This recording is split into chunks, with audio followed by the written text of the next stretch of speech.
Welcome to Knockhill Racing Circuit for the first round of the 2017 Classic Sports and Saloons Championship. And at the front of the grid, as ever, are two very familiar faces, Harry Simpson and Tommy Gilmartin. These guys are the star of the show, basically, in this class. And we'll have a very quick chat with a man that we speak to quite a lot, Harry Simpson, because he's always at the front winning races.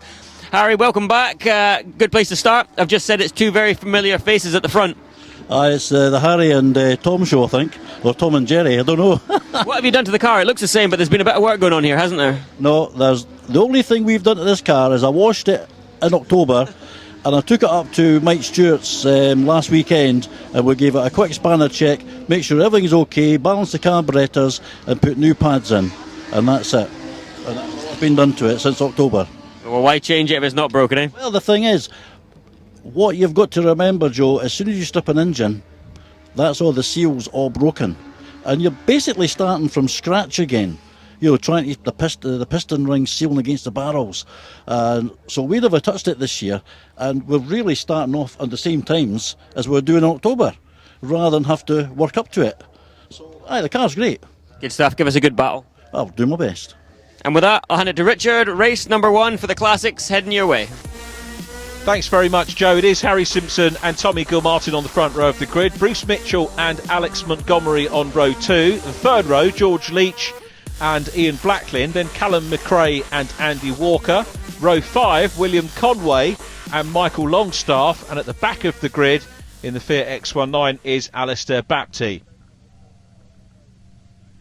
Battle about to be renewed between the Ginetta G4R of Harry Simpson and the Morgan Plus 8 of Tommy Gilmartin. The lights are on. A very long wait for the 2017 Scottish Classics Championship, but a great start by the Morgan Plus 8 of Tommy Gilmartin, who will renew battle with Harry Simpson. Excellent start from fourth on the grid from Alex Montgomery. So too from the Ford Capri of Ian Blacklin, who has come up as well. So Blacklin makes a good start, and he's into fourth place in the Capri, so very quickly off the line.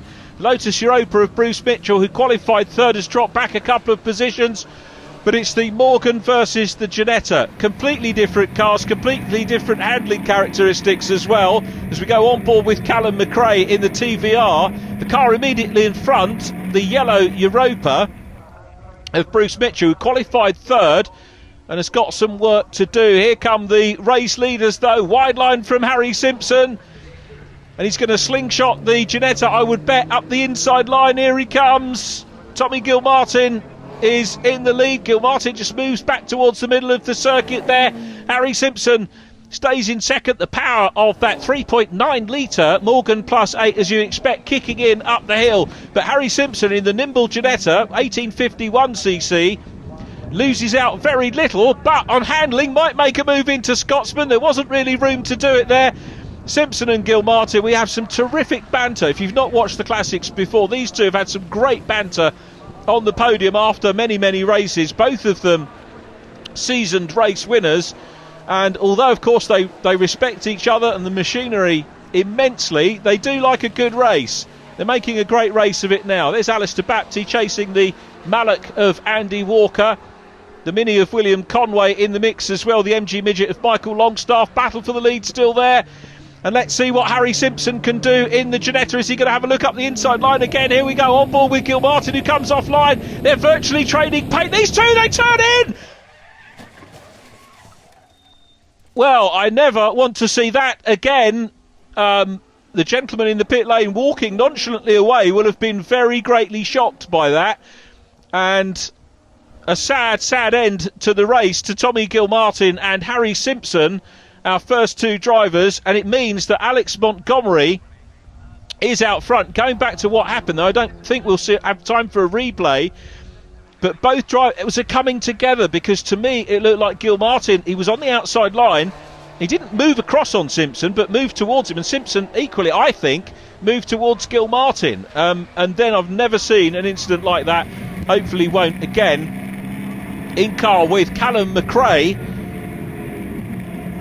the 3.5 litre powered by Rover engine, this TVR. It's the TVR wedge body. You'll see when we have a look at the car from the outfield. And at the moment, chasing the Ford Capri, there it is. I think that's Alistair Baptiste in behind, who's making great strides up through the field from the back of the grid. So the X19 running superbly. Harry Simpson has only got the fastest lap of the race so far, despite finding himself spinning into the pits after that coming together with Tommy Gilmartin. I hope that they'll both be back out, if not today, then in our May meeting. So Alex Montgomery as a result in the MG BGT V8. One of two MGBs racing here at Knockhill this weekend. And in our sister programme you'll see Alistair Baptiste, who is in the Fiat X19 in this race. There he is, chasing the TVR. Alistair Baptiste doubling up this weekend and racing in the Scottish Saloon and Sports Car Championship, which is for more contemporary cars, as opposed to the classics we're seeing here. He's brought two cars along and racing in both championships. We could have had two MGs, but it's Alex Montgomery out front with the Lotus Europa of Bruce Mitchell, who's now worked his way back and on the tail of Alex Montgomery. So Mitchell, the quicker of the two cars, by virtue of the fact you can see how much ground he's made up on Montgomery from lap number 1. In terms of best lap time, 61.8 for Alex Montgomery back on lap 3. And Alistair in second position, Bruce Mitchell, has done a 61.3, so on his best lap, half a second quicker than the MG. The MG running in Class E, so there were two starters in Class E. Minimal points available for the class win as we go in car again with Alistair Baptiste. Two great onboard shots. Baptiste chasing the TVR. We've got so many different manufacturers represented in this championship, and through Baptiste has slingshots through on the inside line into Clark Corner. Here's the view from McRae. Is he going to fight back? We'll see whether the bigger engine car can muscle its way down the straight back into contention for that position. Now they're in separate classes, but again, look at McRae. He's having a look at the inside line, but changes down.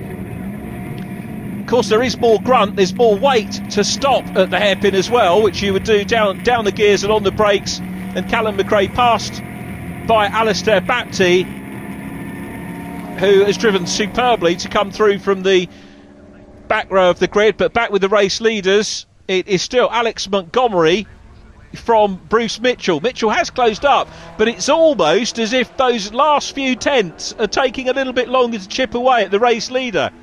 Both of them leading their respective classes E and B, but having a great race. And now looking for a podium is Alistair Baptiste. We've got in front the Ford Capri of Ian Blacklin. Ian, who travels up from Newcastle upon Tyne, 3 litre Mark 1 Ford Capri.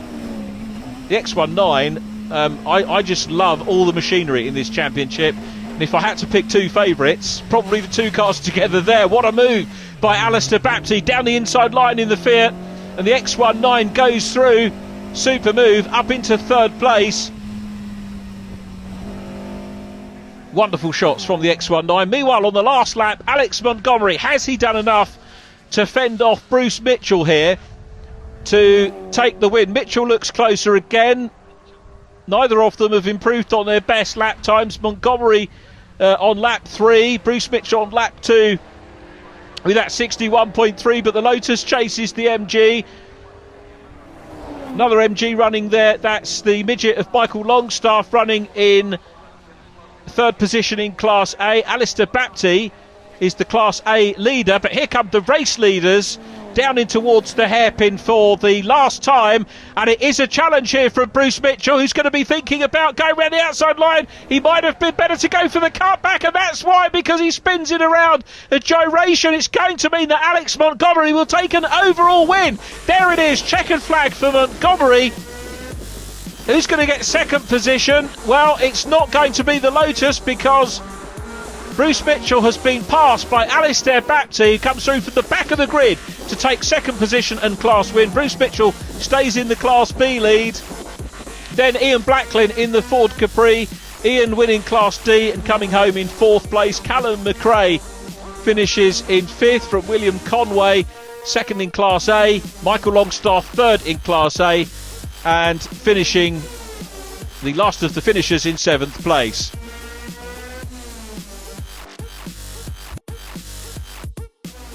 Alex, well done. First win of the day. You look quite surprised by that. It's the first win ever here. Yeah, of course. So my car's not normally class competitive, but unfortunately for Tommy, having had a wee off or maybe a big off, I kind of lucked in and managed to win as well. So great fun, great. Did you get a view of what had happened between Harry and Tommy? So I came out the hairpin and saw some smoke, and then I saw Harry kind of trying to fit his car sideways up the pit lane, which is an unconventional entry method, and then I saw Tommy beyond him and thought, oh well, I better try and stay in front, and had a great race with Bruce. He was really all over me, and his car's much better than mine on the brakes. I think my brakes are a bit goosed, so just working hard, but managed to keep him behind me. Great. Well done. Thanks very much. Alistair, back on the podium, a podium in the sports and saloons, and now a podium in the classic sports and saloons. Well, Joey, you know what it's like, you know. In fact, Successful morning, it's not even lunchtime. you know what these are, Joe? Tell me. These are the sweets that Harry's been taking off all the bearings all these years. So today I've taken them back. I hope he's okay, and I hope that's not some excuse. No. I'll be coming through, but Let's see a win in race 2. I don't know about that.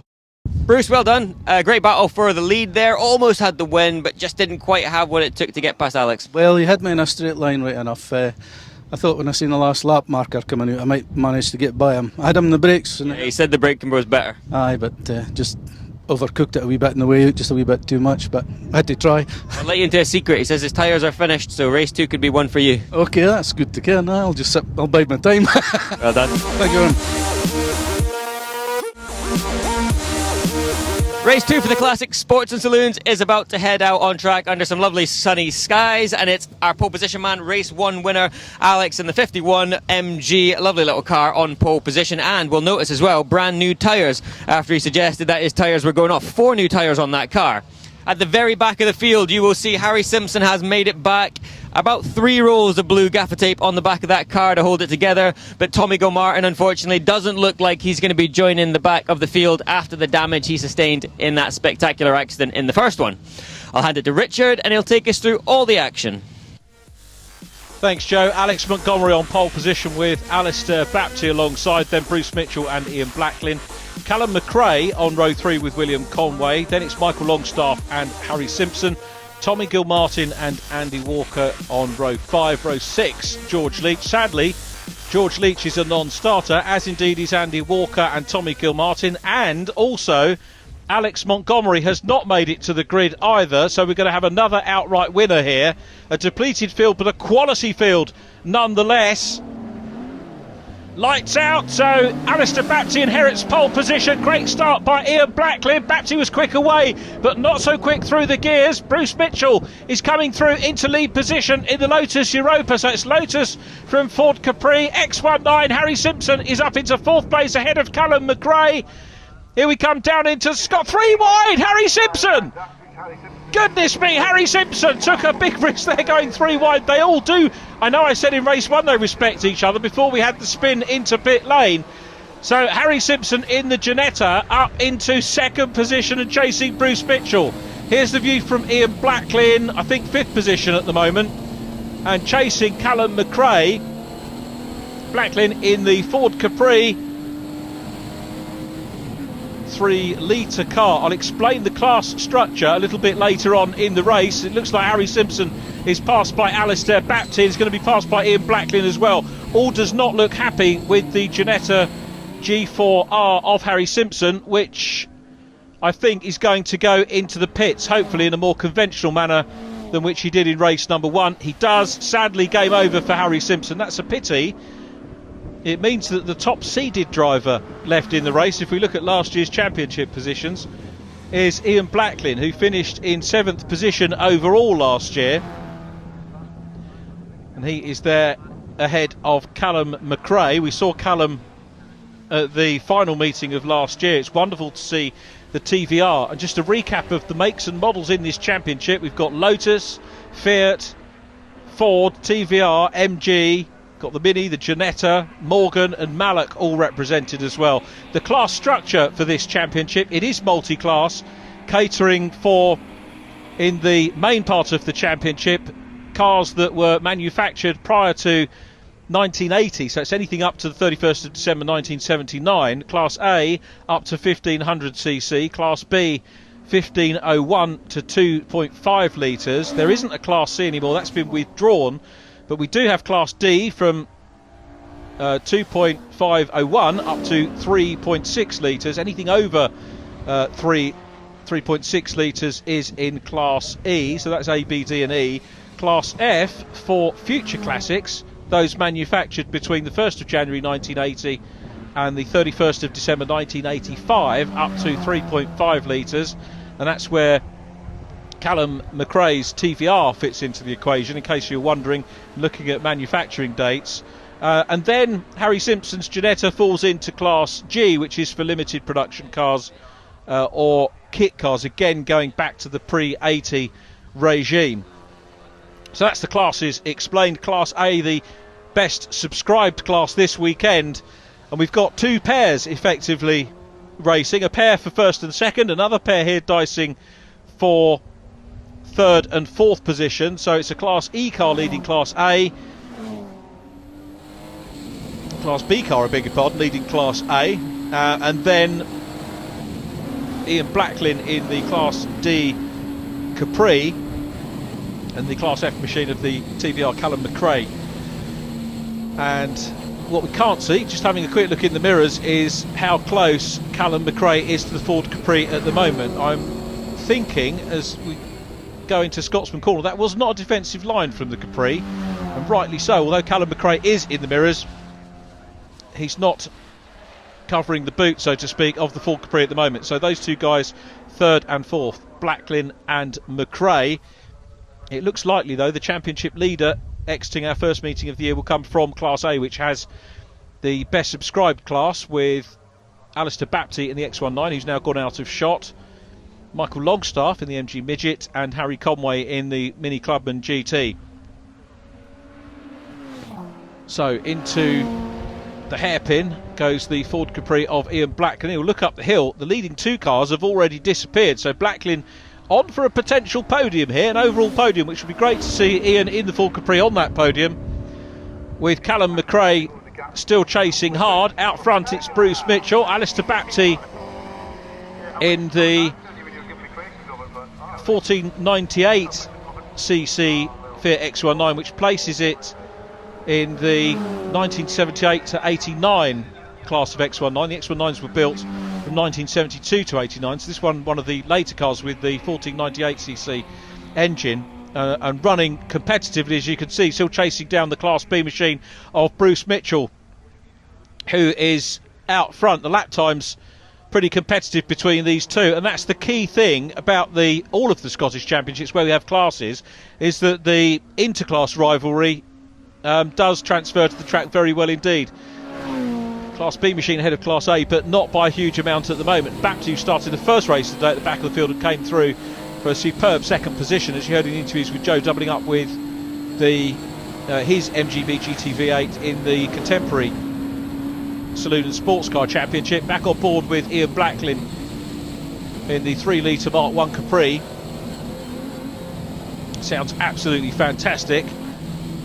Through Leslie's, wide line again down into Scotsman Corner. Will nip the curb, being careful not to grab the hot dog on the inside, which will unsettle the car in a very big way.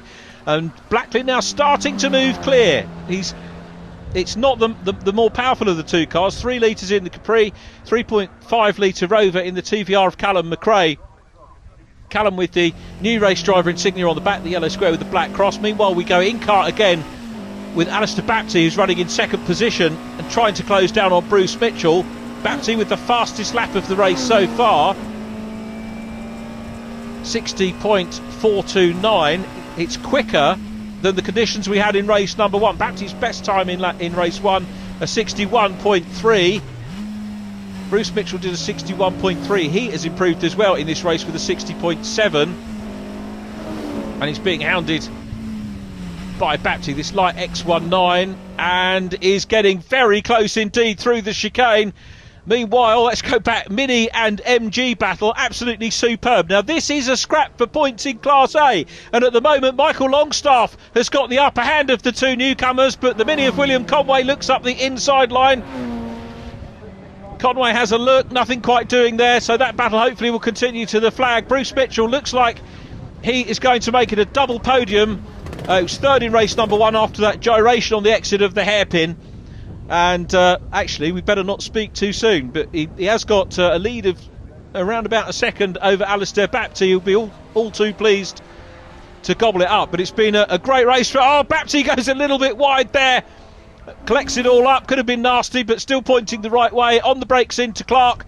And still into second position. Rides the curves. Baptiste still wants the win. You can see that. He's absolutely gunning for it. But it's the Lotus Europa TC of Bruce Mitchell who heads down into the hairpin for the last time. And this is the crucial moment, isn't it? He'll have that spin on his mind, I'm sure, from race number 1. But he keeps it. That was perfect by the Lotus Europa. Baptiste closes up again, up to the checkered flag. It's a win for Bruce Mitchell. Alistair Baptiste, a class-winning second position in Class A. He will take the championship lead into our May meeting. Next across the line is going to be Michael Longstaff in the MG. Michael's a lap down, but he's going to finish second position in Class A. So great points for Michael. Leaves his championship in a healthy state. He finishes in 5th overall. Third on the road, though, is Ian Blacklin in the Capri. It's going to be a Class D win for Ian and an overall podium as well. Here comes Ian Blacklin up the hill, checkered flag, and an overall podium for Ian Blacklin, the man from Newcastle upon Tyne. Well, here's the result. Bruce Mitchell, the winner from Alistair Baptiste. Ian Blacklin in 3rd. Callum McRae came home in 4th place. Michael Longstaff in the midget takes 5th. Sadly, non-finish for William Conway. Bruce, another win. What a day, eh? Aye, it's second time up in this podium. Utterly delighted, aye. Chuffed, really chuffed. Can you carry this form on into the May meeting and for the rest of the season? Well, the car's going okay, but I mean, it's no keeping up with the big lads. Yeah, but they're crashing into each other at the moment. We've got to take advantage of it when it's there, aye. I mean, if they want to fall off, we'll pounce on that. But no, speed-wise, it hasn't got the Janetta or Tommy or Raymond when he's here. It's not quite there for them, but I mean, it's a good bit of fun for me, like, you know. It's for an old geezer. Well done. Thanks very much, Joe. Alistair, well done. What a weekend you've had. It wasn't the overall win, but going home with some serious trophies, probably the most winning driver today. Well, it makes a change. I've had so much bad luck the first few races I've done, so I'm really happy. You know, can't say any more than that.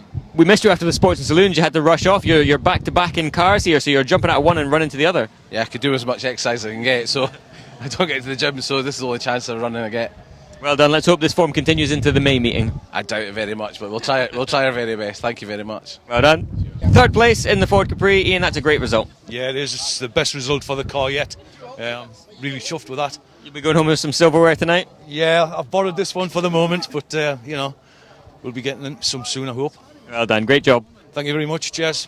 Well, unfortunately, that brings today's action to a close. But as ever with the Scottish Motor Racing Club, we've seen action all day long. We've got plenty more to come in May, so make sure you tune in next time.